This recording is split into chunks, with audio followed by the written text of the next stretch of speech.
আমি যে ঘটনাটি শেয়ার করব, ওনার নাম হচ্ছে ফারুক সাহেব। উনি পেশায় একজন ব্যাংকার। তো উনি একটি জায়গা কেনেন। উনি ঢাকা থেকে একটু দূরে, জামালপুর থেকে কাছে, জায়গাটি হচ্ছে মধুপুর। সেখানে একটি জায়গা করে তিনি একটি বাংলো বানান, কারণ শহরের এই বিজি লাইফ থেকে একটু দূরে থাকার জন্য তিনি ওখানে বাংলোটা বানান, যাতে উনি এখানে একটু রিল্যাক্স করতে পারেন।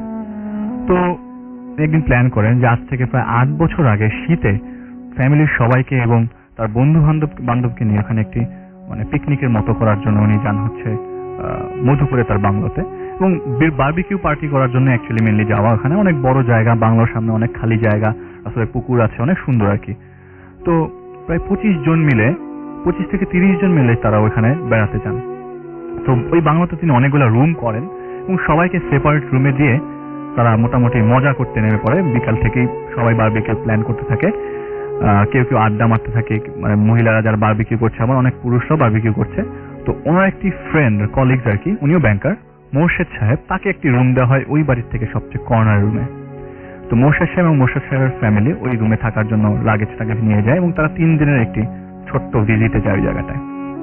তো সবাই একসাথে আড্ডা মেরে গুটিসুটি আড্ডা মারছে এবং ওই দিন প্রচন্ড শীত ছিল এবং চারপাশে গাছগাছালি থাকার কারণে জায়গাটা একটু বেশি ঠান্ডা পড়ছে। তো সবাই মিলে ওই জায়গায় বসে আড্ডা মারছে। এমন সময় রাত তখন 9:30 বাজে।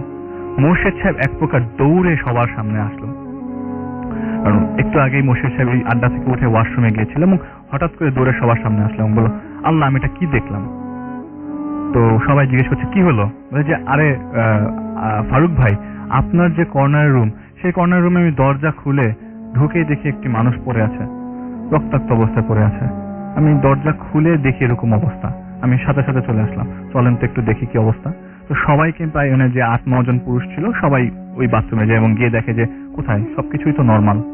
বলে না, আমি ক্লিয়ার দেখলাম, আমি তো ঘুমন্ত অবস্থা না, ঘুম থেকে জেগে উঠিনি, আমি তো ওখানে গিয়ে দেখলাম একজন মানুষ পড়ে আছে। বলে এটা আপনার মনের ভুল হতে পারে। তো মোর্শেদ সাহেবের কথাটা কেউ ওরকম গুরুত্ব সহকারে দেখলো না। সবাই এসে সেই আড্ডায় আবারও শুরু করে দিল, কিন্তু মোর্শেদ সাহেব সেই আড্ডাতে প্রপারলি কথা বলতে পারছিল না।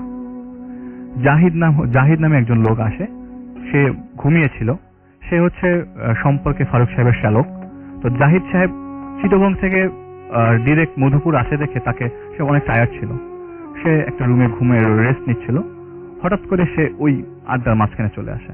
বলে ও আমি কি দেখলাম, এই মোর্শেদ ভাই, দুলা ভাই, আমি কি দেখলাম এটা। বলে কি হয়েছে জাহিদ, তোমার কি হলো। বলে আমি রুমের মধ্যে বাথরুম ঘুমাইছিলাম, হঠাৎ করে ঘুম ভাঙলো, বাথরুমে গেলাম, বাথরুমে গিয়ে দরজা লক করে মাথা ঘুরাতে দেখি একটা মানুষ পড়ে আছে রক্তাক্ত অবস্থায়। ওই রুমটা ছিল ওই রুম থেকে অন্য রুমে, পাশাপাশি রুম হলে একটা কথা ছিল রাসেল ভাই, অনেক অন্য রুমে। তো মোর্শেদ সাহেব বলে যে কি বলো আবোল তাবোল কথাবার্তা। বলে হ্যাঁ।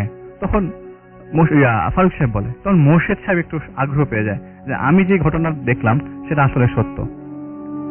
বলে না না না, অনেকবার আশ্বস্ত করার চেষ্টা করে, ভাই আমি এই বাংলো 1 বছর আগে বানিয়েছি, আমি প্রতি মাসেই বাংলোতে আসি, কোনো উল্টা পাল্টা হলে তো আমি বুঝতাম। অনেকক্ষণ আশ্বস্ত করবার পর সবাইকে আবার ওই বারবিকিউ খাওয়ার দিকে নিয়ে যায়। এমন সময় ভিতর থেকে একটি মহিলা চিৎকার দেয়, উনি হচ্ছে মোর্শেদ সাহেবের স্ত্রী। দৌড়ে সবাই ঘরের কাছে যায় এবং মোর্শেদ সাহেবের স্ত্রী ঘামতে ঘামতে কান্না করছে, এত শীতের মধ্যে মহিলা ঘামছে। কি হলো, বলে আমি রুমের বাথরুম খুললাম এবং বাথরুম খুলে দেখি যে একটি হাত ফ্লোর থেকে একটি হাত বেরিয়ে আসে এবং বেসিন থেকে অঝরে রক্ত পড়ছে। এইগুলি কি আমাদের হ্যালুসিনেশন, এরকম কি আজও ঘটতে পারে? এটা তো রিয়েল, এটা আমার রিয়েল, এখানে কেউ ঘুমন্ত অবস্থা না, কেউ স্বপ্ন দেখছে না, এটা কি হতে পারে? ওনারা সবাই মডার্ন ফ্যামিলির মানুষ, কিন্তু এসব জিনিস কখনো ফেস করবে কেউ কখনো চিন্তা করেনি। তো 3 জন এরকম ঘটনা ডিসক্রাইব করার পরে তাই সবাই ডিসিশন নেয় ওই জায়গা থেকে চলে যাবে এবং ফারুক সাহেবকে ফোর্স করতে থাকে যে আমাদেরকে ঢাকায় পৌঁছে দেওয়ার ব্যবস্থা করেন। মোটামুটি সবাই গাড়ি নিয়ে যায়। তো ওনারা ডিসিশন যে না, আমরা এখনই চলে যাব। তো ফারুক সাহেব বলেন না, আপনারা কোনোভাবে আজকে রাতটা কাটান, ভোরবেলা যান, এখন তো অনেক রাত হয়ে গেছে, রাত্রে 10টা-11টা বাজে। বলে না, আমরা এখনই চলে যাব। তো ওই দিন রাতটাতে আর কেউ ওখানে থাকলো না। যে কজন গেল, ফারুক সাহেবের ফ্যামিলি ছাড়া বাকিরা সবাই ঢাকায় চলে আসলেন। খালি ফারুক সাহেব আসলেন না, কারণ উনি প্রতি মাসে ওই জায়গায় যান রিল্যাক্স করবার জন্য। ওনার কাছে জিনিসগুলো বিশ্বাস হয় না, কারণ উনি অনেক একদম খুব ভালো পজিশনে, ব্যাংকের ভালো পজিশনে আছে, প্লাস মডার্ন একজন ফ্যামিলি, ওনার 1 ছেলে 1 মেয়ে, ওনার বয়সও 50 আপ। তো উনি এত কিছু চিন্তা করেনি যে আমার বাংলাতে এরকম হয় না, ভুয়া কথাবার্তা, এটা ওদের মনের ভুল হতে পারে। কিন্তু কথা হচ্ছে রাসেল ভাই, মনের ভুল তো একজনের হতে পারে, 3 জনের না। তো উনি ওই দিন ঘুমিয়ে পড়ে। পরের দিন রাতের ঘটনা, সবাইকে উনি ঢাকায় পৌঁছে দেন। তো উনি বাংলাতে থাকার পরের দিনের ঘটনা বলছি। রাত তখন 12টা বাজে, টিভি দেখতে দেখতে সবাই মানে রাত 12টা বাজিয়ে ফেলে। তো হঠাৎ করে ইলেকট্রিসিটি চলে যায়। তো ছেলে মেয়ে যারা ছিল ড্রয়িং রুমে, তারা ওখান থেকে তাদের নিজেদের রুমে চলে যায় এবং সে তার রুমে এসে ঘুমিয়ে পড়ে। গভীর রাত, হঠাৎ করে ঘুম ভেঙে উনি ওয়াশরুমের দিকে যায়। ওয়াশরুমে গিয়ে দেখে যে কেমন একটা মানে আতঙ্ক লাগছে ওই বাসার ভিতরে, কিন্তু সে কিছু দেখছে না। সে দারোয়ানকে ডাকে, এই দারোয়ান, সবকিছু ঠিক আছে? দারোয়ান বলে, স্যার সবকিছু ঠিক আছে। সে আবারও ঘুমিয়ে পড়ে, মানে আশ্বস্ত হয়ে ঘুমিয়ে পড়ে। হঠাৎ করে রাত ঠিক 1 ঘন্টা উনি মানে ঠিক ঘুমিয়ে পড়েননি, কিন্তু দরজার সাউন্ডটা প্রপারলি পেলেন, মানে ওনার ঘুমটা অত গভীর ছিল না। দরজা খুলেই বলে, কে? ভেতর থেকে জিজ্ঞেস করলেন, কে? দরজার ওই পাশ থেকে বলছে, স্যার খোলেন, আমি দারোয়ান। দরজা খুলে দারোয়ানকে বলে, কি হলো? বলে, স্যার আপনারা এখান থেকে তাড়াতাড়ি চলে যান, আপনাদের সামনে বিপদ। বলে, মানে? বলে, স্যার দেখলেন না 2 দিন ধরে কি গতকালকে কি হলো? চলে যান স্যার, থাকেন না। কি বলতো সাবল? স্যার হ্যাঁ, আপনারা চলে যান। তো উনি ভিতরে গেলেন। ওনার ওয়াইফকে অনেক জোরে জোরে ধাক্কা দিয়ে উঠানোর চেষ্টা করলেন, কিন্তু ওনার ওয়াইফ জাগলো না। এরকম কি হয়? নিঃশ্বাস নিচ্ছে, লাংস প্রপারলি মানে ঘুমাচ্ছে মানুষটা, কিন্তু উনি যাচ্ছে না। কারণ কি? ওনার ছেলের রুমে গেল, ছেলেকেও মানে এক প্রকার উঠে ফেললো ঘুম থেকে, ঘুমন্ত অবস্থায় উঠে ফেললো, কিন্তু ছেলের চোখ খুলছে না ঘুম থেকে, কেউ যাচ্ছে না। উনি আবার দারোয়ানকে ডাক দিল, এই দারোয়ান এদিকে আসো, আমার ওরা তো কেউ যাচ্ছে না। কেন স্যার? এই তুমি না বললা বিপদ? কখন স্যার? আপনি স্যার অনেক টেনশন আছেন, আপনি গিয়ে ঘুমান। বলে, তুমি নেই মাত্র এসে বললা আমাকে যে প্যাক করতে, এখনই চলে যেতে বললা। স্যার আপনি অনেক টেনশনে আছেন, আপনি গিয়ে ঘুমান। পরের দিন উনি রিস্ক না নিয়ে ঢাকায় চলে আসে। রাসেল ভাই 1 মাস পরে উনি খবর পায় যে ওনার যে দারোয়ানটা ছিল সেই দারোয়ানটা আর নাই।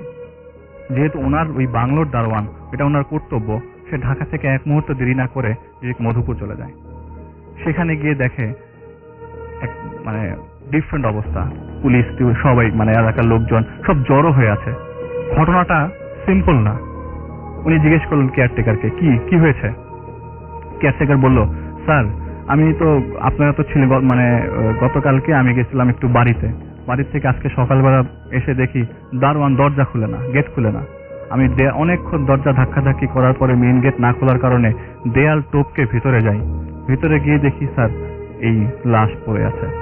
লাশটা এরকম, একটা 2 হাত, ওনার মানে বডির সাথে 2টা হাত নাই, 2টা পা নাই, কিন্তু হাত পা গুলা বারান্দা পড়ে আছে, আর পুরো ডেড বডিটা উপরে ভেসে উঠেছে। তো এই ঘটনা দেখার পরে এলাকার লোকজন উনি জড়ো করেন এবং মোটামুটি ফারুক সাহেব চিন্তা করে যে না, এই বাড়ি আর রাখা যাবে না, কষ্ট হলে এই বাড়িটা বিক্রি করতে হবে। তো এরকম ঘটনার চিন্তা করলো, কারণ উনি যখন এই বাংলোটা তৈরি করে তখন 7 পাকে বেঁধেই মানে হুজুর দিয়ে এনে মুলাদ করেই বাড়িটা তুলেছেন। এরকম সমস্যা থাকবার তো কথা না। তারপরে উনি ডিসিশন নেন, আমি বাড়ি বিক্রি করে দিব, এই বাংলো বিক্রি করে দিব। ওনার এই শখের বাংলো বিক্রি হয় 5 বছর পর। এখনো সেই হদিশ পাইনি কেন ওই ঘটনাগুলো ঘটেছিল। তারপরও মাঝে মধ্যে তার চিন্তা হয় রাসেল ভাই। এই ছিল ঘটনা। রাসেল ভাই, আমার ঘটনাটি আজকে যেটা বলছি সেটা বাংলাদেশের ঘটনা নয়, বাংলাদেশ থেকে অনেক দূরে নেদারল্যান্ডের একটি ঘটনা। আমস্টারডামের ভিতরে একটি স্টেট আছে। যিনি ঘটনা বলেছেন তিনি এতক্ষণ ফ্লাই করে চলে গেছেন। এখন তার ফ্লাইট রাত 2টার দিকে ছিল। আচ্ছা, তো নাহিদ ভাইকে খুবই মিস করব। নাহিদ ভাই এয়ারপোর্টে, তার মানে জি। তো নাহিদ ভাইকে খুব মিস করব। নাহিদ ভাই নিশ্চয়ই শুনছেন এই মুহূর্তে রেডিও ফুর্তি, এবং যারা শুনছে সবাইকে ধন্যবাদ। তো নেদারল্যান্ডের ঘটনাটি বলতে গিয়ে সবার আগে বলছি যে আমস্টারডামের ঘটনা, আর এটা হচ্ছে আমস্টারডামের স্লটারবার্ট একটা জায়গা আছে, সেখানকার একটি ঘটনা যেখানে উনি থাকতেন। তো আজ থেকে 9 বছর আগের ঘটনা।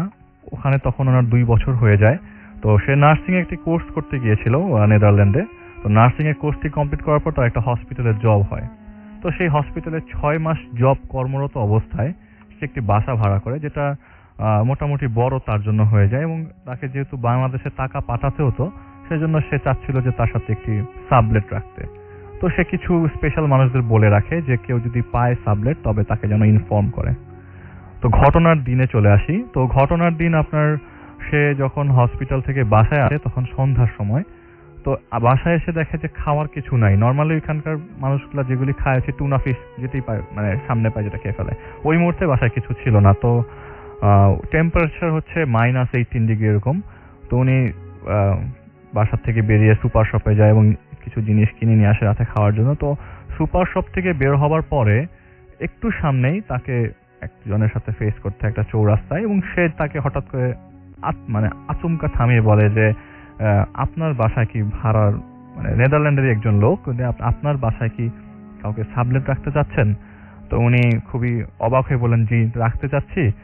তো মনে মনে চিন্তা করলো হয়তো আমি যেসব স্পেশাল মানুষদেরকে বলেছি তারাই হয়তো তাদের কাছ থেকে হয়তো সে খবরটা পেয়েছে। তো ওনার সাথে কনভারসেশন হয় এবং কনভারসেশন হওয়ার পর বলে ঠিক আছে চলেন, সবকিছু মিনিমাইজ করার পরে উনি বললেন যে ঠিক আছে আমার বাসায় চলেন। তো বাসায় যাওয়ার পরে ওনাকে ওনার রুম দেখিয়ে দিলেন এবং বুঝিয়ে দিলেন কি কি করতে হবে এবং কত টাকা শেয়ার করতে হবে এটাও বুঝাই দিলেন। তো এটা বলে উনি বলেন যে ঠিক আছে আমি থাকবো এখান থেকে, আজকে থেকেই থাকবো। এবং নাহিদ ভাই একটু অবাক হয়ে যায় যে ওনার সাথে কোনো লাগেজ ছিল না, সাথে কোনো কাপড় চোপড়ের ব্যাগ ট্যাগ কিছুই ছিল না। তো উনি বলে যে আমার রুম কোনটা, তখন তাকে রুম দেখিয়ে দিল এবং নাহিদ ভাই তার রুমে চলে গেল। তো যেহেতু খাবার খাননি, একটু রান্নাঘরের কিচেনে গিয়ে কিছু খাবার রান্না করতে গিয়ে ওই সময় তিনি তাকে অফার করলেন যে আজকে বাংলাদেশি রান্না হচ্ছে, আপনি আমাদের সাথে খেতে পারেন। তো উনি বললেন যে আর বলে দিলেন যে আগামীকাল থেকে আমরা খাবো, এটা শেয়ার করে খাবো, যেগুলি বাজার করা হবে আর কি। তো উনি রাজি হলেন কিন্তু ওনার সাথে খেলেন না। তো নাহিদ ভাই দিন যথারীতি তার সব কাজ শেষ করে রাতে ঘুমিয়ে পড়েন এবং ঘটনাটা ঘটে রাত 2টার দিকে। হঠাৎ করে তার রুমের ভেতর থেকে সে মানে একটু সাউন্ডে ঘুম ভেঙে যায় এবং সে পাশের রুম থেকে কটর মটর একটা সাউন্ড পেতে থাকে। ওই মুহূর্তে সে যখন তার ঘুম পুরোপুরি ভেঙে যায় ওই কটর মটর সাউন্ডে, হঠাৎ করে সে বেড থেকে উঠে এবং স্পষ্ট শুনতে পারে যে পাশের রুম থেকে 15-20 জন হাসাহাসি করছে। তো সে বলল আমি আজকে ভাড়া একজনকে থাকতে দিলাম, সে আজকেই মানুষ নিয়ে আসলো, এটা কিভাবে সম্ভব? সে লিভিং রুম দরজাটা খুলে লিভিং রুম দেখে পুরো অন্ধকার এবং তখনও লিভিং রুম থেকে ওই রুম থেকে সাউন্ড আসছিল আর কি। তো উনি রুমের সামনে যান এবং উনি যখনই দরজাটার সামনে নক করার আগে পর্যন্ত দাঁড়ান তখনই সাউন্ডটা ভ্যানিশ হয়ে যায় এবং উনি কৌতূহলবশত দরজাটা নক করে। দরজা নক করার পরে ঘুম থেকে উঠে উনি আসছে এরকম একটা সিচুয়েশন, এবং ওনাকে যেহেতু কোনো কাপড় চোপড় ছিল না, তিনি তার পরনের জামা কাপড় দিয়েছিল। তো দেখলেন যে সে থেকে উঠে হাই তুলতে দরজা খুললো। তো উনি বললেন কি আপনার রুম থেকে সাউন্ড পাচ্ছিলাম। বলে যে কই না তো, আমি তো ঘুমাচ্ছিলাম। তো তিনি আর কোনো কথা না বাড়িয়ে ঘুমিয়ে পড়েন। এটা ছিল ওইটার ঘটনা, ইমিডিয়েট পরের দিনের ঘটনা। ওই দিন তিনি যথারীতি 9টার দিকে বাসার থেকে বেরিয়ে পড়ে এবং ঠিক 7টার দিকে বাসায় আসে। নর্মালি নেদারল্যান্ডের 7টা মানে সকালবেলায়, অলমোস্ট আলো চারিদিকে। তো উনি বাসায় আসেন এবং বাসায় আসার পরে দেখেন যে পুরা রুম অগোছালো হয়ে গেছে। মানে উনি রীতিমতো খুবই বিরক্ত ওনার উপর যে এটা কি পুরা অগোছালো রুম, এবং উনি বাসায়ও নাই। তো সে এসব অগোছালো জিনিসপত্র গুছিয়ে রাতে খেয়ে ঠিক আবার ঘুমিয়ে পড়ে। ঠিক ওরকমই সময়ে রাত 2টার দিকে আবারও তার এরকম সাউন্ড, কটর মোটর সাউন্ড, কটকট একটা সাউন্ড। সে উঠে যায় এবং যখন ঘুমটা পুরোপুরি চোখ থেকে তাড়িয়ে দেয় তখনই তার কাছে ক্লিয়ার একটি সাউন্ড ভেসে আসে পাশের রুম থেকে, 15-20 জন হাউমাউ করে কাঁদছে। উনি খুব ভয় পেয়ে যায় এবং সাথে সাথে লিভিং রুমের দরজাটা খুলে দেখে পুরো অন্ধকার রুম। ঠিক গতকালকের মতোই তার কাছে দরজাটার সামনে যাওয়ার পরপরই সাথে ভ্যানিশ হয়ে যায় এবং সে আবারও কৌতূহলবশত ভেতরে কি হচ্ছে জানার জন্য দরজা নক করে। দরজা নক করার পরে উনি দরজা খুলে নেবে বলে আমি তো গতকালকেও শব্দ পেলাম, আজকেও শব্দ পাচ্ছি, কিছু কি আপনার রুমে হচ্ছে? তো উনি বললেন না তো আমি ঘুমিয়েছিলাম। তো বললো যে আপনি কখন আসলেন বাসায়? বলে আমি রাত্রে 12টার দিকে চলে এসেছি। তো উনি আর কোনো কথা না বাড়িয়ে আবারও ঘুমিয়ে পড়লেন, কারণ এইসব কথাবার্তা বাড়ানোর সময় নেই তার। পরের দিন তাকে হসপিটাল যেতে হবে। তো পরের দিন যথারীতি তিনি হসপিটাল চলে যান। তো ওই দিন ছিল স্যাটারডে, হাফ ডে। তো 4টার দিকে তিনি বাড়িতে চলে আসেন। চলে আসার পর দরজা খোলার পর যেটা উনি দেখলেন সেটা হয়তো কখনোই চিন্তা করেনি এটা আমাকে দেখতে হবে। তিনি দেখলেন কিচেনের ভিতরে যে লোকটাকে তিনি সাবলেট হিসাবে দিয়েছিলেন, জিনিসটা একটু অদ্ভুত যে সে ব্লেন্ডার মেশিনের ভিতরে ব্লেন্ডার মেশিনটা ছাড়া এবং রক্ত চারপাশে ছড়িয়ে পড়ছে এবং সেটা তার দিকে ওই লোকটা তাকে হাসছে, মানে অদ্ভুত একটা দৃষ্টিতে হাসছে। এইটা দেখে তো মানে যে কেউ ওই জায়গার থেকে মানে চিন্তাও করতে পারবে না আমাকে কি করতে হবে, সে সাথে সাথে নিচে চলে যায়। তো সে থাকতো 3 তলায়, নিচতলায় এক বাংলাদেশি থাকতো। এবং তাকে সাথে সাথে গিয়েই অবহিত করে যে উপরে আমি এই জিনিসটা দেখলাম। নিচের থেকে ওই ভাইয়াকে উপরে নিয়ে নাহিদ ভাই উপরে ওঠানোর পরে দেখলো যে কই রুমের ভিতর তো কিছুই নাই। তো যেহেতু এই জিনিসটা দেখলো, তারপরে সে আর ওই ঘরে ঢোকে নেই এবং নাহিদ ওই বাংলাদেশি ভাইটাকে সে রিকোয়েস্ট করে তার সাথে ওই দিন রাত যাপনের জন্য রেডি করলো আর কি। তো ওই দিন রাতটা সে ওখানে থাকে, সানডে রাতটা থেকে স্যাটারডে রাতটা থেকে পরের দিন সানডে। তো সানডে সে ড্রাইভিং এর জন্য বের হয়, ওই দিন তার বন্ধ থাকে। তো সকালবেলা ভোরে ড্রাইভিং এর জন্য বের হবে, তো উপরে ড্রেস চেঞ্জ করতে গেলেন। তো যাওয়ার পরে দরজা যখন খুললেন, সকালের আলোতে যেরকম দেখলেন সেটা হচ্ছে চারিদিকে, কিচেনের চারিদিকে রাসেল ভাই রক্ত দিয়ে ভরা, এবং যে টি শার্ট এবং প্যান্টটা উনি ওনাকে দিয়েছিল সেটা পুরোটাই রক্তে ভেজা। ওই দিন আর তিনি ড্রাইভিং এর জন্য বের হতে পারলেন না, এবং সে 100% ডিসিশন নিল যে সে ওই বাসায় আর থাকবে না। ওই বাসার থেকে তিনি বেরিয়ে পড়লেন এবং ওই বাংলাদেশি ভাইয়ের সাথেও তিনি বিদায় নিয়ে ওই স্টেট থেকে অন্য স্টেটে যাওয়ার জন্য রেডি হয়ে গেলেন, এবং হসপিটাল ওইটাই আছে, ওই জায়গা থেকে আরো দূরে তিনি বাসা নিলেন। তো সেখানে যাদের সাথে থাকলেন তারা সবাই বাংলাদেশি। তো 8-9 জনের সাথে কষ্ট করে তিনি একটা রুম পায় আর কি, 8-9 জনের সাথে থাকার জন্য। তো ওখানে প্রায় 1 মাস অতিবাহিত হওয়ার পর উনি হঠাৎ করে একদিন হসপিটাল থেকে বাসায় ফিরছেন। ফেরার পথে তার সাবওয়ে হয়ে আসার কথা। তো যে মেট্রো রেলগুলো ট্রেনগুলো আছে সেটার জন্য সে ওয়েট করছে। ওয়েট করার পর ট্রেনে যখন উঠলেন তিনি, তো দাঁড়িয়ে দাঁড়িয়ে যাচ্ছে আর কি। তো মানে হঠাৎ চোখ পড়লো যে সেই লোকটি ট্রেনের মধ্যে দাঁড়িয়ে আছে। অদ্ভুত এক দৃশ্য, ওনার হাত ব্লেন্ডার মেশিনে, হাত একদম ছিটকে যাচ্ছে, মাংস টাংস ছিটকে পড়ছে। ওই লোকটা তার সামনে দাঁড়িয়ে আছে এবং সে আস্তে আস্তে পেছানোর চেষ্টা করছে ভয়ে। তো আই কন্ট্যাক্ট যাতে না হয় সেটার জন্য সে মানে প্রস্তুত ছিল না। তো হঠাৎ করে লোকটা তাকে, তার মাথা ছিল অন্যদিকে, জিজ্ঞেস করছে আপনি কেন চলে গেলেন আমার থেকে, আমি তো আপনাকে যেতে বলিনি। তো উনি কথা না বলে যে আমি আপনার সাথে কথা বলতে ইন্টারেস্টেড না, এটা বলে সে পিছনের দিকে যাচ্ছে। তো তার স্টেশন চলে আসে এবং স্টেশন আসার পরে তিনি নামার পরে ওই ট্রেনটি চলে যায় এবং ওই লোকটির সাথে তার আর কোনো ধরনের দেখা হলো না। তো উনি রাস্তা দিয়ে কমপ্লিট বাসায় আসার পথে পুরোটাই চিন্তা করলেন যে কেন আমি ওনার সাথে বারবার দেখা করছি, আমি ওনার সাথে দেখা করতে মোটেও রেডি না, এরকম কেন হচ্ছে। উনি সাইকিয়াট্রিস্টের কাছে গেলেন এবং যেটা চিন্তা করছিলেন যে এটা কোনো ওনার হ্যালুসিনেশন হবে। সাইকিয়াট্রিস্ট তো ওনার পুরো কথাটা শুনলেন এবং বললেন যে আপনি কিছুদিন রেস্ট নেন এবং এসব ওষুধগুলো আপনি খান, হয়তো কন্টিনিউ করলে আপনার এইসব জিনিসগুলো আর মাথায় আসবে না। আপনি তো নিজে দেখছেন, আপনার সাথে যারা আছে তারা দেখছে না। কিন্তু ওনার মন মানে না। ঠিক কিছুদিন পরেই উনি এরকম হসপিটাল থেকে আবার বাসায় আসছিলেন এবং বাসায় আসার পথে সাবওয়ে থেকে ট্রেন দিয়ে নামার পরে বাসায় হেঁটে আসছিলেন। এমন সময় তার মনে হলো তার পেছনে কেউ আছে। তো হঠাৎ করে সে মাথা ঘুরিয়ে দেখে যে সেই লোকটি, এবং ওই লোকটিকে সাথে সাথে দেখার পর সে ওখান থেকে প্রস্থান করার জন্য দৌড়ের সাহায্য নিলেন এবং সে দৌড়ে যাচ্ছেন। এমন সময় দেখলো যে সে পাশ দিয়ে হেঁটে যাচ্ছে আর তিনি দৌড়ে যাচ্ছেন। তো তার কাছে জিনিসটি খুবই অবাক করার মতো লাগে এবং সে ওই দিন বাসায় ফোন দেয় বাংলাদেশে। ফোন দিয়ে তার বাবা মাকে বলে যে তোমরা অনেক কষ্ট করে আমাকে পাঠিয়েছো, আমি আর নেদারল্যান্ডে থাকবো না, আমি খুব শিগগিরই বাংলাদেশে চলে আসবো, আমি তোমাদের জন্য কিছু করতে পারিনি, তো আমাকে মাফ করে দিও। এটা বলার পর উনি মানে ওই দিন পরের দিন সে হসপিটালে যায়। পরের দিনই একদম এক্স্যাক্টলি পরের দিনে তিনি হসপিটালে যান এবং হসপিটালে যাওয়ার পর কাজের মানে 3টা-4টার দিকে হঠাৎ করে তিনি দেখলেন যে 20-25 জনের একটি দল হসপিটালের দিকে আসছে। তো হসপিটালের দিকে এত মানুষ আসছে এবং সবার মুখে এরকম মানে সবাই এরকম বলা বলি করছে যে যাক আজকে জিনিসটা বের হবে, এরকম কিছু একটা। তো ওই হসপিটালে মানে পাদ্রী সহ দেখলাম, উনি বলছে যে আমি দেখলাম যে পাদ্রী সহ 20-25 জন লোক আসছে। তো আমি জিজ্ঞেস করলাম যে আপনারা এখানে কেন এসছেন। তো ওনাদের মধ্যে একজন বললেন যে আমাদের এখানে একটা ডেড বডি পাওয়া গেছে, সেটা আমরা নিতে এসেছি। তো উনি কৌতূহলবশত ওনার যেসব কলিগস আছে আরো নার্স আছে সবাই ওই ফ্রিজিং রুমের সামনে গেল এবং ওখান থেকে দেখা গেল একটা ডেড বডি ফ্রিজিং রুম থেকে বের করে স্ট্রেচারে উঠানো হচ্ছে। এমন সময় সবাই ভিতরে ছিল, উনি দেখলেন যে এতদিন তার সাথে যে মানুষটা এতদিন তার সাথে যাকে দেখেছেন, এতদিন যাকে দেখছেন ঠিক সেই মানুষটাকে ওই বক্স থেকে বের করা হচ্ছে এবং সারা শরীরে খোঁচা খোঁচা খোঁচা খোঁচা লাল লাল দাগ আর কি। তো উনি মোটামুটি অবাক হয়ে যায়, এটা আমি কি দেখছি, এতদিন আমার সাথে কি হলো, তাহলে আমি ভুল না, আমি সাইকিয়াট্রিস্টের কাছে গেছি, এটা হ্যালুসিনেশন ছিল না, সামথিং ইজ দেয়ার, আমার সাথে কিছু একটা খারাপ ঘটেছে বা আমি কিছু খারাপের সম্মুখীন হয়েছি। সো তো উনি ওই দিন ওই লোকটার সাথে বললো যে আমি কি আপনাদের সাথে কোথায় নিয়ে যাওয়া হচ্ছে। তো উনি জায়গাটার নাম বলেন যে আমরা এই সেমিটারিতে নিয়ে যাব, এবং পাদ্রীরা বলেছে যে ওনাকে আমরা 1 মিনিট লেট মানে অনেক লেট হয়ে যাওয়া, যত তাড়াতাড়ি সম্ভব নিয়ে দাফন করতে হবে। তো উনি ওনার সাথে বললো যে আমি কি সিমেটারিতে আসতে পারবো। উনি বললেন যে হ্যাঁ তুমি আসতে পারো। তো ওই সিমেটারিতে সে যায় এবং যাওয়ার পরে দেখলেন যে ওই কবরস্থান, মানে তার অবাক লাগছে যে ওইখান কবরস্থান থেকে একটা কফিন উপরে উঠানো হচ্ছে, যে কবরস্থানে মানে একটা কবর দেওয়া ছিল, তো ও পাশাপাশি আরেকটা কবর।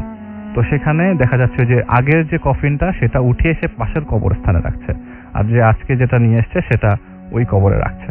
তো জিজ্ঞেস করলো কি ব্যাপার, ওই কবরে থেকে কেন এই কফিনটা উঠে পাশের কবরে রাখা হচ্ছে, আর এটা কেন এখানে রাখা হচ্ছে। বলে যে অ্যাকচুয়ালি ঘটনা হচ্ছে কিছুদিন আগে বলতে প্রায় 1 বছর আগে একটি বাসের দুর্ঘটনা হয়, এবং বাসটি আপনার ব্রিজ ভেঙে পানিতে পড়ে যায়। তো এখানে প্রচুর মানুষ মারা যায়, প্রায় 60 জনের মতো মানুষ মারা যায়, এবং এর মধ্যে ওনার আত্মীয় স্বজন একটি ভুল মানুষকে দাফন করে ফেলে। তো যার ফলে যখন ওনারা আসল খবর পায় যে ওনাদের ডেড বডিটা এই হসপিটালে আছে, এবং যেটুকু উনি জানতে পারলেন যে উনি ঠিক মতো বলতে পারেন, যার কাছে উনি জিজ্ঞেস করেছেন তিনি বলেছেন যে ওনাদের বাসায় এরকম একটা সমস্যা হচ্ছিল। তো পরে নাকি খবর পেয়ে বলেছে যে না, ওনাদের লাশটা পাওয়া গেছে এই হসপিটালে। তো উনি এই জিনিসটা মোটামুটি উনি অবাক হয়ে যায় এবং দেখলো যে না, ওই লোকটার কবর দেওয়া হচ্ছে, এবং কবর দেওয়া শেষ হয়ে গেছে। উনি বাসায় চলে আসে এবং জিনিসটা এরপর থেকে তার সাথে ঘটা বন্ধ করে দেয়। তারপরে তিনি চিন্তা করলেন যে হয়তো এটার সাথে একটা লিঙ্ক আপ ছিল, আমি হসপিটালে চাকরি করছি। তো উনি যতটা চেয়েছেন আর কি পজিটিভ ভাবে জিনিসটাকে মিনিমাইজ করতে চেয়েছেন। রাসেল ভাই, গোপালগঞ্জের একটি ঘটনা বলবো। ওখানে একজন মহিলার সাথে আমার রিসেন্টলি কথা হয় এই ঘটনা নিয়ে আর কি। তো মহিলা আমাকে যেটা বললেন আর কি, তো সবাইকে নিয়ে যাচ্ছে 19 বছর আগে, 1994 সালে। তো ওই সময় ঘটনা আর কি, ওনার 2 ছেলে, একজনের নাম হচ্ছে মানিক এবং মামুন। মানিক হচ্ছে বড় ছেলে এবং মামুন হচ্ছে ছোট। তো ওনার হাজবেন্ড মরে যাওয়ার পরে ওনাদের ওই এলাকায় ভিটা বাড়ি এবং একটা গরু আর কিছু হাঁস মুরগি ছাড়া তেমন কিছু ছিল না। তো জীবিকার তাগিদে ওদের তেমন পড়াশোনাও হয়নি।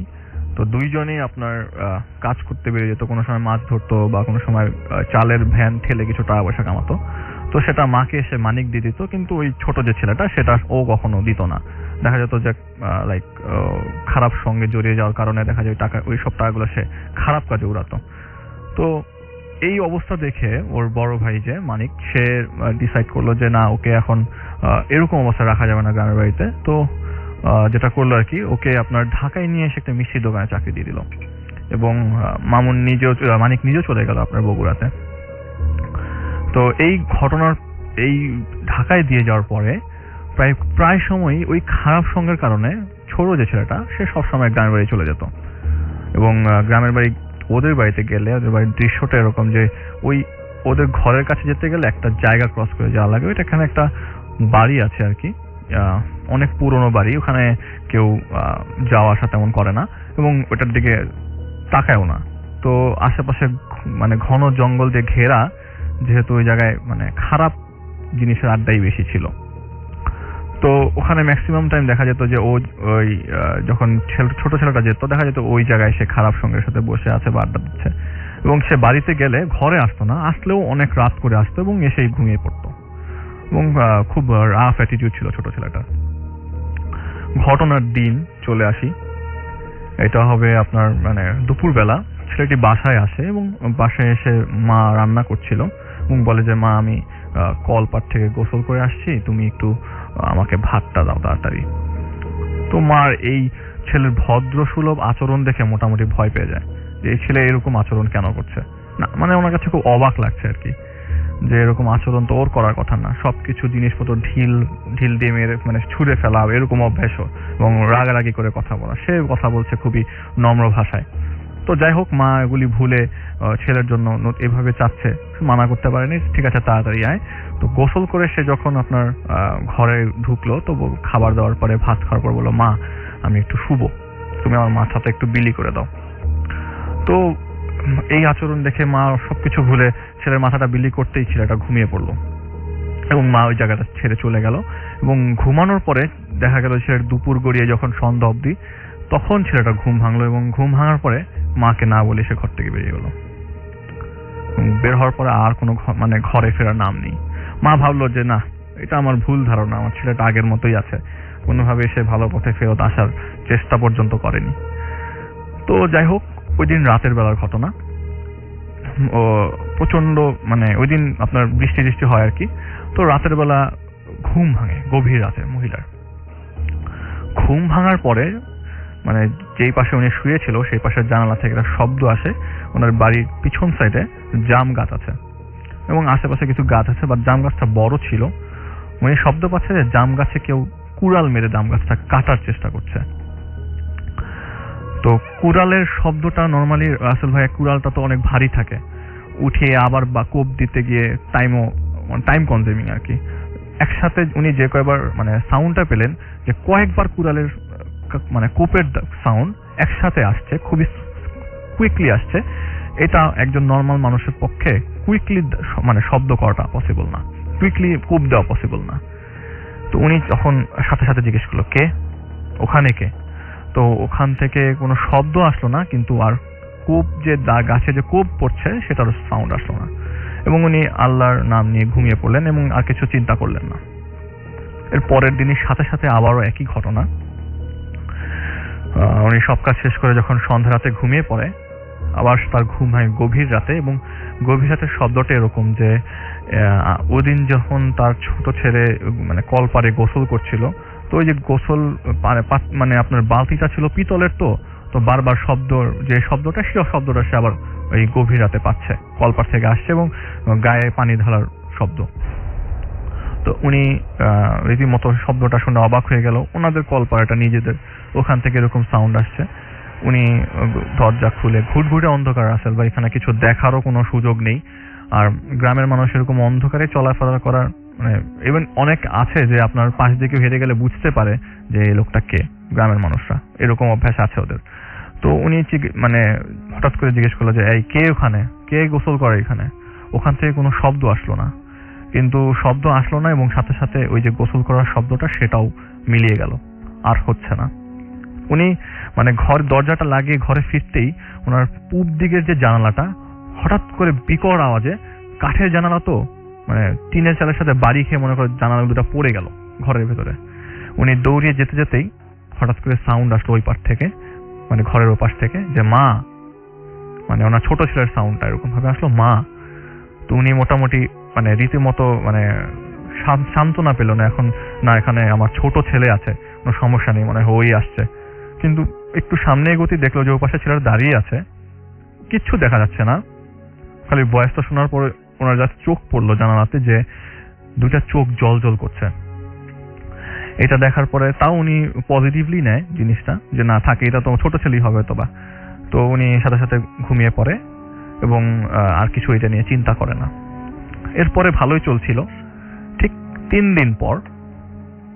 দিন পরে উনি এরকম সারাদিনের কাজ শেষ করলো এবং তার সাথে ঘটনাটা ম্যাক্সিমাম টাইম ঘটছিল রাসেল ভাই রাতের বেলা। তো উনি যখন সন্ধ্যা রাতে ঘুমিয়ে পড়ে, এইবার তার ঘুমটা নর্মালি ভাঙে এবং সে বাথরুমে যাওয়ার জন্য রেডি হয় আর কি, টয়লেটে যাবে। তো ঘর থেকে একটু দূরে টয়লেটটা, তো সে কলপারে যাচ্ছে, এমন সময় তার অপোজিট সাইডে সে লক্ষ্য করলো তার গোয়াল ঘর থেকে একটা সাউন্ড আসছে, কেমন কটর মটর সাউন্ড। মনে হচ্ছে যে কেউ ওখানে কয়েকটা হিংস্র জন্তু এসে কিছু একটা খাচ্ছে, মানে কয়েকজন মিলে খাচ্ছে এবং তাদের কয়েকজনের মধ্যে ঝগড়া হচ্ছে। হ্যাঁ, তো আপনার সাথে সাথে উনি মানে এই সাউন্ড পেয়ে মানে উনি কি করবে ভেবে না উঠতে পারে এক চিৎকারে পাশের বাড়ি চলে যায় এবং পাশের বাড়ি চলে যাওয়ার পরে উনি লোকজনকে ডেকে বের করে এবং ডেকে বের করার পরে বলছে যে আমার এরকম সমস্যা, এরকম সাউন্ড আমি পাচ্ছি গোয়ালঘর থেকে। তো সবাই লোকজন হারিকেন দা কুড়াল নিয়ে আসে এবং সবাই চিন্তা করে এটা মনে হয় চোর। বাড়ির কাছে আসার পরে গোয়াল ঘরে হারিকেনের আলো পড়তেই দেখা যায় যে গোয়াল ঘরে গরুটা নাই এবং গোয়াল ঘর ভর্তি রক্ত, কিন্তু আশ্চর্যজনক গরুটাকে পাশেই পাওয়া যায়। তো এই ঘটনার পর উনি আর ওখানে থাকতে পারে না, কারণ এতদিন ওনার সাথে এরকম ঘটনা ঘটছে, এটা উনি সহ্য করতে পারেনি। তো পাশের ঘরে গিয়ে সে ঘুমায়। পরের দিন আরেকজন মেয়েকে নিয়ে এসে কয়েকদিন থাকার জন্য নিয়ে আসে, যাতে তার এরকম সমস্যা তার ফেস করতে না হয়।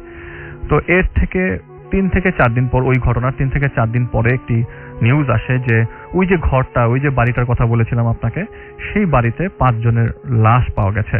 এবং 5 জনের লাশ পাওয়া যাওয়ার পরে যখন হসপিটালে নিয়ে যাওয়া হয় পোস্টমর্টেমের জন্য, তো উনি যে ভাষায় আমাকে বলে যে হসপিটাল থেকে বলে যে এই লাশগুলা প্রায় 1-1.5 মাস আগের। তো ওনার সাথে যে 10 দিনের ঘটনা ঘটে তার সাথে উনি অনেক কিছু মিলানোর চেষ্টা করে এবং ওই লাশগুলা থেকে তার ছেলের লাশটা পরে উনি শনাক্ত করতে পারে। এবং সবার মরণের মৃত্যু, যে সবাই যে মারা গেছে ওইখানে, সবার হাতের কবজি কেটেই সবাই মারা যায়, একই ধরনের মৃত্যু সবার।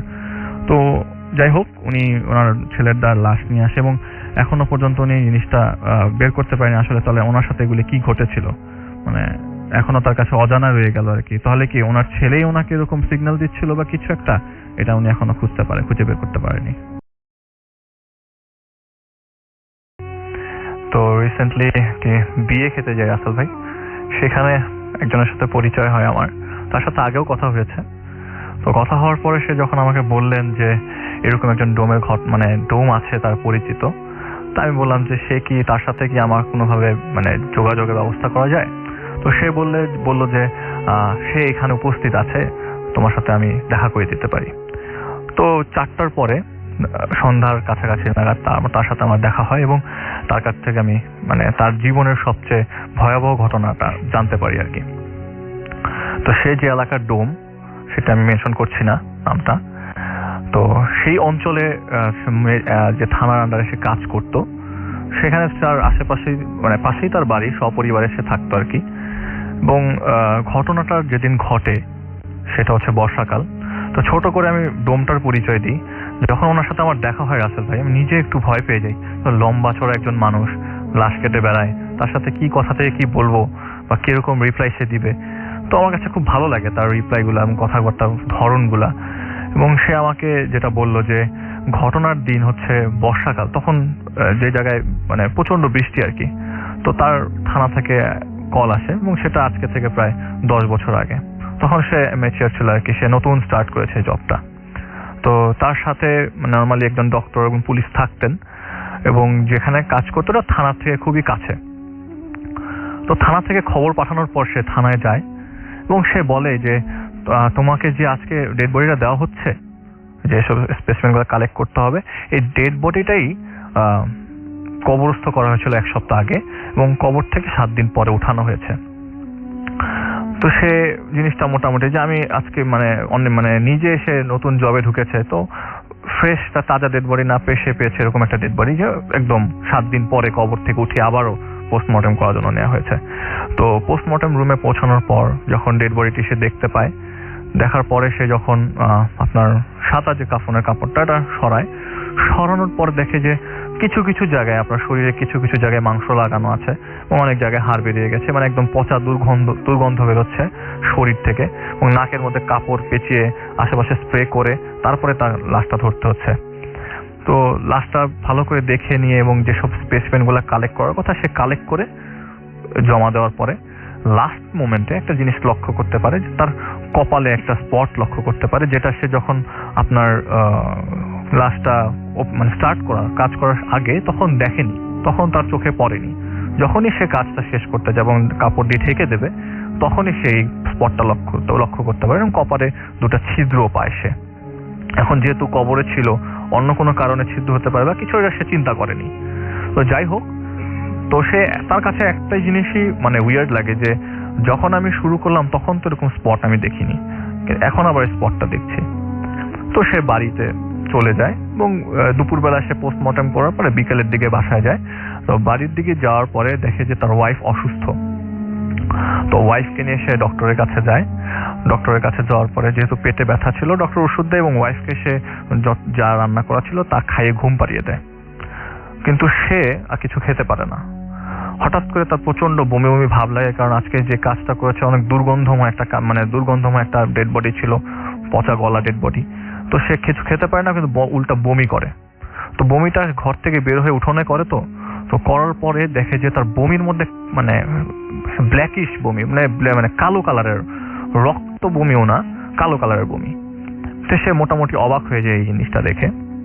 পরের দিন সে ডাক্তারের কাছে যায় এবং ডাক্তার তার ডেসক্রিপশন শুনে বলে যে না, আমার কাছে তো ওরকম কিছু ভয়ের মনে হচ্ছে না, আপনি টেস্টগুলো করান। তো টেস্টগুলো করানোর পরে সে ডাক্তারের কাছ থেকে মানে আবার যায় এবং যে জানতে পারে যে তার কিডনিতে হালকা সমস্যা আছে, এছাড়া তার বডি পুরাটাই পারফেক্ট। তো সে বাড়িতে আসে, বাড়িতে আসার পর পরের দিন সে বাজারে যায়। তো বাজার করে আসার পথে তার সাথে আর প্রতিবেশীর একজন দেখা হয় এবং কথা বলতে বলতে পাশ দিয়ে একজন লোক পাস করে যায় তার সামনে দিয়ে এবং সে দেখতে পারে অবিকল যে ওই যে ফুটো দেখেছিল কপালে এবং একটা স্পট ওই লোকটার মাথার মধ্যে আছে। তো পাশে যার সাথে কথা বলছে তাকে বলে, দেখেন লোকটার কপালে একটা পেলাম, দেখছেন আপনি লোকটাকে? তো যে তার সাথে কথা বলছিল সে বলছে, কই?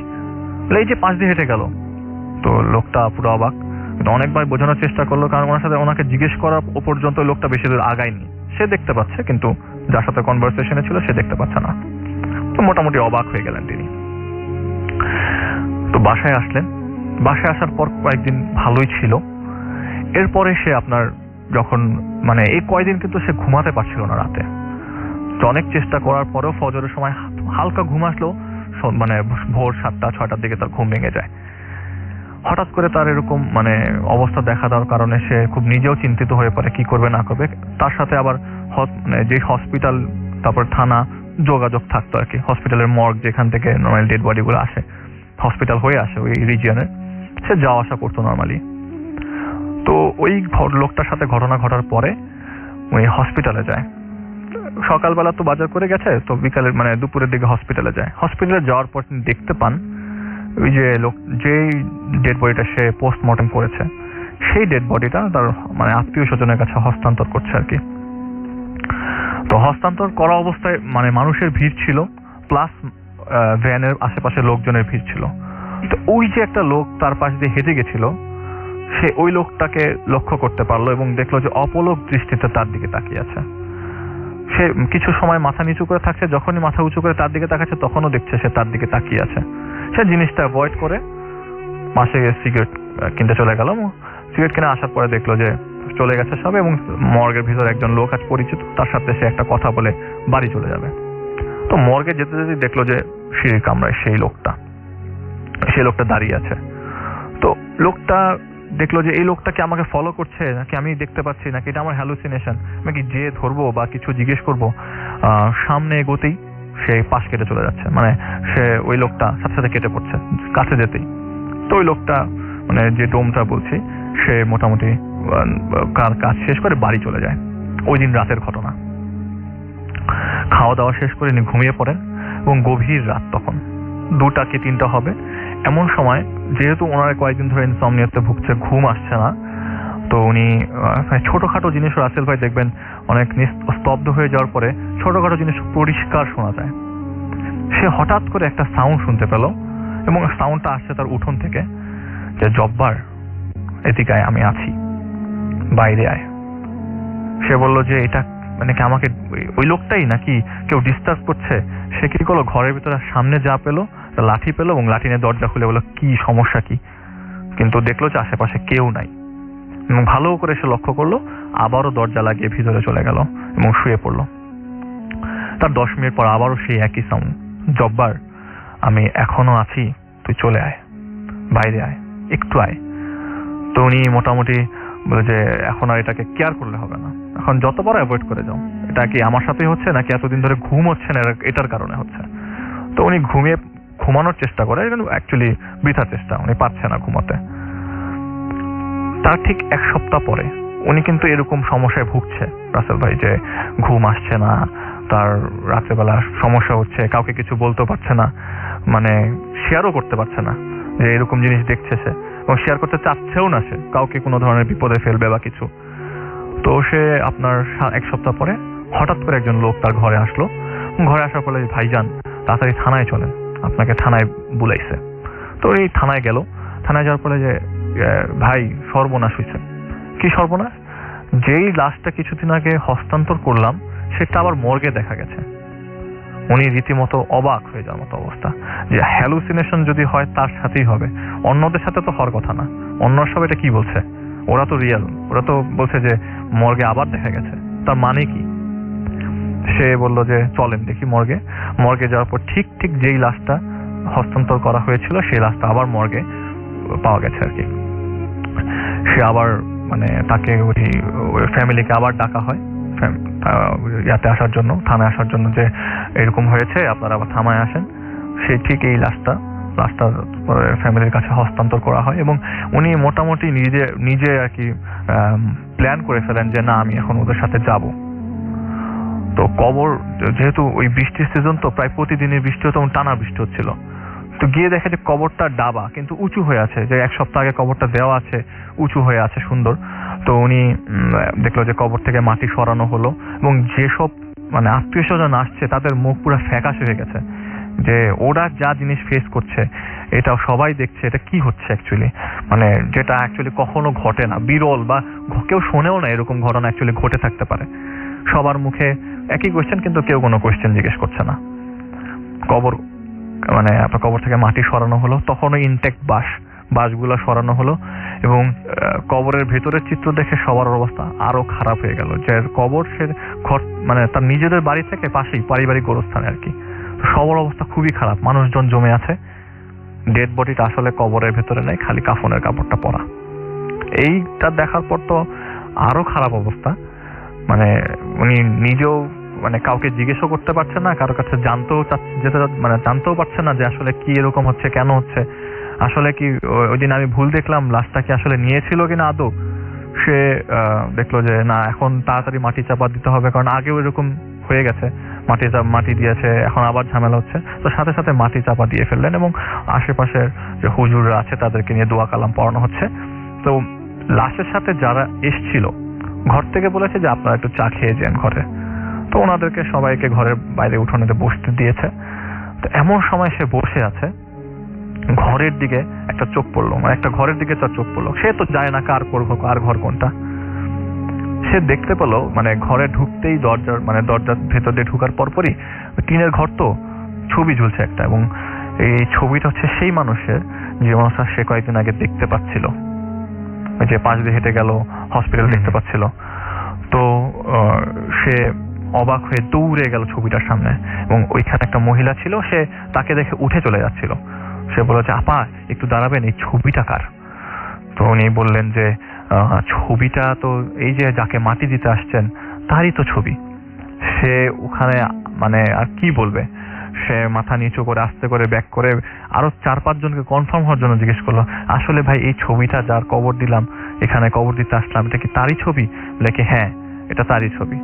উনি আর কোনো কথা না বাড়িয়ে বাড়িতে চলে আসলেন। চলে আসার পরে আমার ওয়াইফকে এতদিন পর্যন্ত এই 8-10 দিন যা ঘটলো তার সাথে পুরোটাই ডিসক্রাইব করলেন, যে আমি এরকম ফেস করেছি, এরকম ঘটছে আমার সাথে। তো ওনার ওয়াইফ, যেহেতু উনি এসব জিনিসে বিলিভ করতো না, জিন এসব জিনিস উনি কোনো বিলিভ করে না, তো ওনার ওয়াইফ যেহেতু ওগুলোতে খুব ভালো মানে না, ওনার ওয়াইফও খুব নামাজি এবং বিলিভ করে এগুলাতে, সে একজন মুরব্বীর কাছে যায় এবং তার কাছ থেকে পানি পড়া, ডাব পড়া, খাটের নিচে লেবু ঝুলিয়ে রাখার জন্য কিছু ব্যবস্থা নিয়ে আসে। এবং সেটা করার পর থেকে সে আর কোনো কিছু মানে ফেস করেনি, কিন্তু তার কাছে এই এখনো পর্যন্ত সে কিন্তু মানে এই জবের সাথে এখনো সম্পৃক্ততা আছে।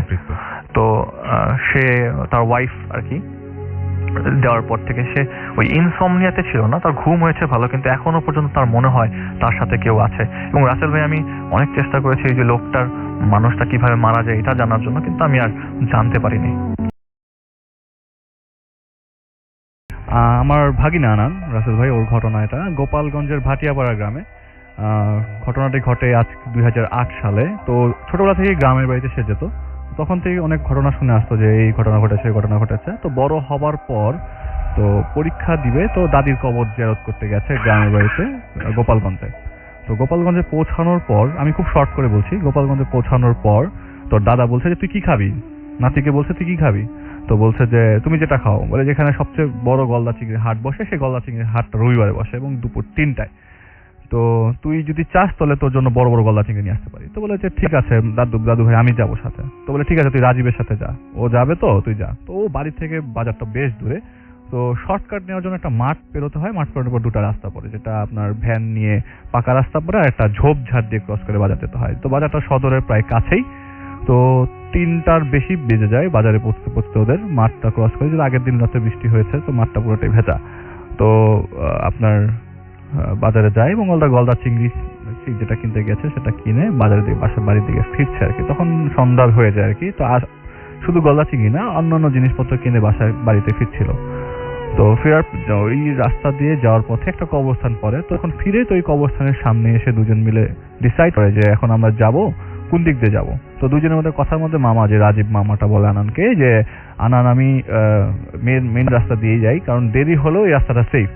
তো যেহেতু সন্ধ্যা ঘনিয়ে প্রায় রাত চলে এসছে, তখন আনন্দ বলছে যে না মামা, বেশি দূরে থেকে আবার সমস্যা, এত দূর হাঁটতে পারবো না, যত কম সময়ে যাওয়া যায়। তো বলছে যে ঠিক আছে, যদি সময় কম লাগে তাহলে ঝোপঝাড় দিয়ে যেতে হবে, কিন্তু আমি তো চাচ্ছি না ঝোপঝাড় দিয়ে যেতে। আনন্দ তো বলছে না মামা চলো ঝোপঝাড় দিয়ে যাই। তুমি কি এখনো বিশ্বাস করো, আমরা ঢাকার মানুষ, তুমি এগুলি একজন হলে ধরবে, আমরা দুজন মিলে থাকলে ধরবে না, ইনশাল্লাহ কোনো সমস্যা হবে না। তো ওরা মামাকে নিয়ে এসে ঝোপঝাড় দিয়ে হাঁটা শুরু করে। তো তখন রাত ঘনিয়ে এসছে এবং ঘুটঘুটে অন্ধকার। তো অমাবস্যার রাত, আপনার শরীরও দেখতে পারবেন না। তো মোবাইল ফোনের যে নোকিয়া 1100, তো মোবাইল ফোনের যে আলোটা দিচ্ছে, তো ওটা বেশ আলোকিত লাগছে এরিয়াটা। তো হেঁটে যাচ্ছে, হেঁটে যেতে যেতে যেতে যেতে একটা সময় ওই ঝোপঝাড় যে রাস্তাটা ক্রস করবে, কারণ ওর তো টার্গেট ওই মাঠে আসার। তো ঝোপঝাড় ক্রস করে মাঝখানে চলে আসছে। তো এমন সময় ওর মামা বলছে যে বাড়ির থেকে বেরোচ্ছে সে অনেক আগে, আমি একটু টয়লেটটা সেরে আসি। তো একটু কর্নারে গেছে, ওকে বলে তুই এখানে দাঁড়া। তো সেই যে ওই জিনিসটা দুইটা চিংড়ি মাছটা আর একটা ব্যাগ হাতে ধরে দাঁড়িয়ে আছে। তো 2-3 মিনিট পরেই মামা ব্যাক করে। তো ওকে খুবই গম্ভীর গলায় বলে চল, এটা বলে ও হাঁটা শুরু করে। এবং যেহেতু গ্রামের ওই রাস্তাটা চেনে না, তো ওনার সাথে সাথেই হাঁটছে। তো হাঁটছে। ওর কাছে যেটা মনে হলো, সন্ধ্যা ঘনিয়ে প্রায় ও 1 ঘন্টা ও রাস্তা ধরে হাঁটলো, কিন্তু রাস্তা আর শেষ হচ্ছে না। তো মামাকে জিজ্ঞেস করলো, রাজীব মামা কি ব্যাপার, এখনো রাস্তা শেষ হচ্ছে না, ঘটনা কি? তো বলে যে হাঁটতে থাক। তো হাঁটতে একটা সামনে ঢিবির মতো উঁচু জায়গা পেলো। এমনিতেই ঝোপঝাড় অনেক অগোছাল অবস্থা, উঁচু নিচু অনেক জায়গা। তো ওই ঢিবিটা ক্রস করার পর একটু সামনে এগোনোর পর সামনে একটা বট গাছ পড়ে। তো রাস্তাতে 3 ফুট জায়গা, 3 ফুট দূরে গ্যাপ রেখে তো বলে যে তুই এখানে দাঁড়া। হঠাৎ করে সে বট গাছটার সামনে গেল। তো আপনি 3 ফিট সামনে একজন লোক গেলে আপনি দেখতে পারেন, বুঝতে পারবেন সে মুভ করছে। তো বট গাছটা অত বিশাল মোটা না, ছোট একটা বট গাছ। তো বোঝাই যাচ্ছে ওই জায়গায়। তো 3 ফিট দূর থেকে ওই লোকটা, ওই রাজীব যে মামাটা, সে বট গাছের সামনে যাওয়ার পরই ভ্যানিশ হয়ে গেল, কোনো সাউন্ড পাওয়া যাচ্ছে না। তো একটু উকি মেরে দেখে যে বট গাছের আশেপাশে কিছুই নাই। তো বলো যে মামা, তুমি যে আমার সাথে দুষ্টামি শুরু করলে, সেটা করা যাবে না, আমি ভয় পাচ্ছি না। অনেকক্ষণ সারা শব্দ নাই, 10 মিনিট গেল, 15 মিনিট গেল, 20 মিনিট গেল, কোনো সারা শব্দ নাই। ওখানে ও একা। তো হঠাৎ করে তার মনে হলো যে এখন কটা বাজে, ঘড়িতে সময় হচ্ছে রাত 4:30, বিকাল 4:30। ওই যে 4:30টার দিকে সে একবার ঘড়ি রেখেছিল, তখনই যে 4:30 বাজে, এখনো সেই 4:30। এবং মোবাইল ফোনও সে একই অবস্থা, 4:30। তো সে মোটামুটি ভয় পেয়ে যায় এবং যা হচ্ছে তার সাথে যা ভালো হচ্ছে না সেটা সে চিন্তা করে ওখান থেকে ব্যাক করার ডিসিশন নিতেই দেখে যে ওই রাজীব মামা দাঁড়িয়ে আছে এবং তার সাথে সে তার হাত ধরে যে তুমি কোথায় গেলা, আমাকে দেখে 15 মিনিট 20 মিনিট আমি দাঁড়ায় আছি। তো ওকে বলে যে চলো আমার সাথে চলো, রাজীব মামার সাথে চলো। তো যেসব কথাবার্তা রাজীবের সাথে হচ্ছিল সেটা পুরো গম্ভীর, চলো আমার সাথে। তো এবার আরো হাঁটছে। একটা পর্যায়ে ও দেখতে পেল, বলে যেখানে দাঁড়াও। তো দাঁড়ানোর পরপরই দেখলো যে একটা ভাঙা কবর, এবং ভাঙা কবরের সামনে হঠাৎ করে সে বললো যে এখানে দাঁড়াও। তো দেখতে সে ভাঙা কবরের ভেতর ঢুকে গেল এবং মিনিট কয়েকের মধ্যে সে ওখান থেকে হাত বের করে বললো যে আমাকে দাও। এটা বলার পর, এই জিনিসটা দেখার পরে ও আর বললো যে না, এটা আসলে কোনো কিছু নর্মাল না। ওখান থেকে সে এক দৌড়ে যেভাবে পারলো, হাতের মধ্যে যে একটা ব্যাগ ফেলে যেভাবে পারলো সেভাবে বেরিয়ে গেল। দৌড়াতে একটা ঘর পেলো সামনে, এবং ও মনে করলো আমি অনেক দূর দৌড়িয়েছি, যেটা ওর ভাষায় আমি অনেক দূর দৌড়িয়েছি। তো ওই বাড়িতে পৌঁছানোর পরে মহিলাটাকে অবহিত করে যে আমার বিপদ, আপনি আমাকে একটু আশ্রয় দিন। আমি খুবই শর্টকাটলি বলছি রাসেল ভাই। তবে তিনি বলে যে আচ্ছা ঠিক আছে, তুমি থাকো আজকে রাতটা, আমি মাঝখানে কিছু জিনিস মিস করে গেছি। তো বলেছে তুমি আজকে রাতটা থাকো এখানে, কালকে সকালে তোমাকে বাড়ি পৌঁছে দিয়ে আসবো। তো বাড়িতে পরের দিন সকালবেলা বাড়ি পৌঁছায়, এবং পৌঁছানোর পর রাজীব মামাকে সে দেখতে পারে ঘরের ভেতরে। সে মা তো অনেক কান্নাকাটি করছে, কারণ এলাকার লোকজন সবাই ওকে খুঁজতে বেরিয়ে পড়েছে। তো রাজীব মা বলে তুই কোথায় ছিলি, তোকে আমি দাঁড়াতে বললাম, তুই এসে দেখি তুই কিছুই নাই, তুই হাত করে বসে আছিস। অট গাছে আসার পরে আমাকে বললি যে মামা তুই বাসায় যা, আমি একা যাবো। আমি একা যাবো, তুই একা যাবি, এরকম কেন আমাকে বললি? বলার পর তুই হঠাৎ করে দৌড়ে চলে গেলি, এটা কি? আমি তোকে সারা পুরা বাড়িতে খুঁজলাম, পুরো এলাকায় খুঁজলাম, পেলাম না। তো পরে জানা গেল যে ওই জায়গাটায় লাস্ট ছোট্ট করে ফিনিশিং দিয়ে রাসেল ভাই, ওই জায়গাটায় যে মানুষটা ছিল এরকম প্রায় অনেকে দেখতো। তো জিনিসটা হচ্ছে একটা পাগল ছিল এখানে, যে পাগলটা সবসময় মাছ খুঁজতো, সত্যি কথা বলতে সবসময় মাছ খুঁজতো মানুষের কাছে। এবং লাস্ট মোমেন্টে একটা গ্রামের বাড়িতে সে ঢুকে একটা বাচ্চাকে সে কামড় দিয়ে দেয়, যার ফলে গণপিটুনিতে সে মানে খুব ভালোভাবে ইনজুর্ড করে বাচ্চাটাকে। তো এলাকার লোকজন তাকে ভালো মার দেয়, মার দেওয়ার পরে সে ওখানে মৃত্যুবরণ করে। তারপর থেকে মাঝে মধ্যে কিছু মানুষ এরকম ঘটনা মানে শুনতো সবাই, যে এরকম ঘটনা যে কাউকে নিয়ে যাচ্ছে কোথাও দূরে, কোথাও নিয়ে যাচ্ছে এরকম। হ্যাঁ, এটা আমি জানি না সত্য নাকি ঘটনাটা, তবে আমার কাছে মনে হচ্ছে যে আমাকে বলেছে সে বলেছে না ভাই এটা 100% ট্রু ঘটনা।